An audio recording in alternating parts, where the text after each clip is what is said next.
অসহায় এই মেঘনার জীবন কাহিনী আপনারা অনেকেই জানতে চান। অনেকদিন থেকে আপনারা কমেন্ট করে জানতে চান যে মেঘনা কেন এত দুঃখের গান বলে, কেন এত কষ্টের গান গায়, তাই না মেঘনা? তো আসলে মেঘনা কিন্তু বিবাহিত একজন মেয়ে। 2022 সালে মেঘনার বিয়ে হয়। মেঘনা যখন কোন ক্লাসে পড়িস মেঘনা? তখন মেঘনা ক্লাস 7-এ পড়ে। আর কত বছর বয়সে বিয়ে হয়েছিল তোর? 14 বছর বয়সে মেঘনার বিয়ে হয়েছিল। কত বছর সংসার করছিস? 3 বছর। তো মেঘনা প্রায় 3 বছর সংসার করছে, স্বামীর সংসার। আসলে মেঘনা নিজে পছন্দ করে একটা ছেলেকে বিয়ে করছিল।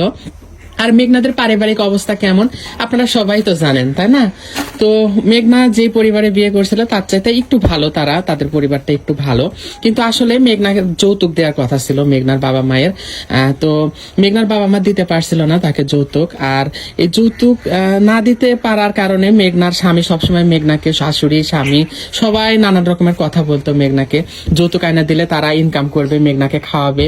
আর এই যে 3টা বছর মেঘনা স্বামীর সংসার করেছে, তাকে কিন্তু তারা একটা টাকাও দেয়নি, কোনো ইলাক পোশাক কিচ্ছু দেয়নি, খাইতে দেয়নি। মেঘনা বাপের বাড়ি থেকে বাজার করে নিয়ে যেত, সেই বাজারটা ওখানে খাইতো। মেঘনা হয়তো স্বামীর বাড়িতে 8 দিন থাকতো, বাপের বাড়িতে 15 দিন থাকতো। এইভাবে 3টা বছর কাটায়। এর ফাঁকে মেঘনার কোল জুড়ে আসে ছোট্ট ফুটফুটে একটা পুত্র সন্তান। আপনারা অনেকেই জানেন না যে মেঘনার একটা ছেলেও আছে।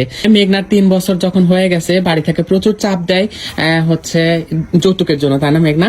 তো তখন মেঘনার মা এনজিও থেকে 50,000 টাকা নেয়, নিয়ে মেঘনার স্বামীকে দেয় একটা ভ্যান গাড়ি কিনে যেন ভালো করে খায়। মেঘনার স্বামী সেই 50,000 টাকা নিয়ে মেঘনাকে রাখা পালায় যায়, তাই না মেঘনা? মেঘনাকে রাখা যখন পালায় যায়, মেঘনা তখন তার বাপের বাড়িতে আসে।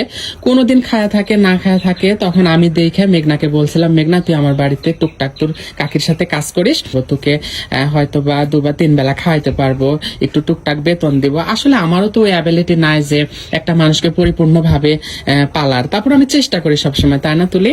আর হ্যাঁ, আমাদের সাধ্যের মধ্যে। আর এই যে মেঘনার যে ছোট বাচ্চাটা, এই বাচ্চাটার কিন্তু অনেক খরচ, ওর বাবা কোনো খরচ দেয় না। মেঘনার মা যে টাকাটা এনজিও থেকে উঠায় দিছে, সেজন্য মেঘনার মা হচ্ছে জুট মেলে কাজ করে, মানুষের কাজ করে। আর মেঘনাদের নিজেদেরও থাকার জায়গা নাই। মেঘনার দাদির বাড়িতে আমি আপনাদের সঙ্গে শেয়ার করছিলাম। আসলে ওরা অনেক অসহায়। মেঘনার জীবন কাহিনী নিয়ে আপনাদের অনেক কনফিউশন ছিল। আসলে এই বাবুটা এখন থাকে তার নানির কাছে, নানার কাছে, মানে মেঘনার মা বাবার কাছে। মেঘনার মা আছে, বাবা আছে, তারা অন্যের জায়গায় থাকে, ওদের নিজস্ব কোনো জায়গা নাই। আর মেঘনার দাদিও যে জায়গাতে থাকে ওটাও মানুষের জায়গা। আর মেঘনা আমার বাড়িতে কাজ টাজ করে, আর রাতের বেলা যায় তার দাদির কাছে ঘুমায়। এই হচ্ছে মেঘনার জীবন কাহিনী। তা আমি চাইবো আপনারা সবাই মেঘনার জন্য দোয়া করবেন, আর হচ্ছে মেঘনার ছেলেটার জন্য দোয়া করবেন। এই এতিম, এখন একে এতিমই বলা যায়, এই শিশুটা অনেক এতিমের মতো থাকে। আমি মেঘনাকে অনেক বোঝাইছি, আসলে মেঘনা তুই কখনোই সুখী হবি না ওইখানে। তো ইনশাল্লাহ সামনে একটা ফয়সালা হবে মেঘনাদের। তো আমি মেঘনাকে সাহস দিছি, মেঘনা তুই আর কোনো চিন্তা করিস না, আমি আছি তোর পাশে। আমি চাইবো আপনারা সবাই মেঘনার পাশে থাকবেন এবং মেঘনার জন্য দোয়া করবেন। তো যাই হোক, আজকের মতো এই পর্যন্ত। আল্লাহ হাফেজ সবাইকে। আল্লাহ হাফেজ।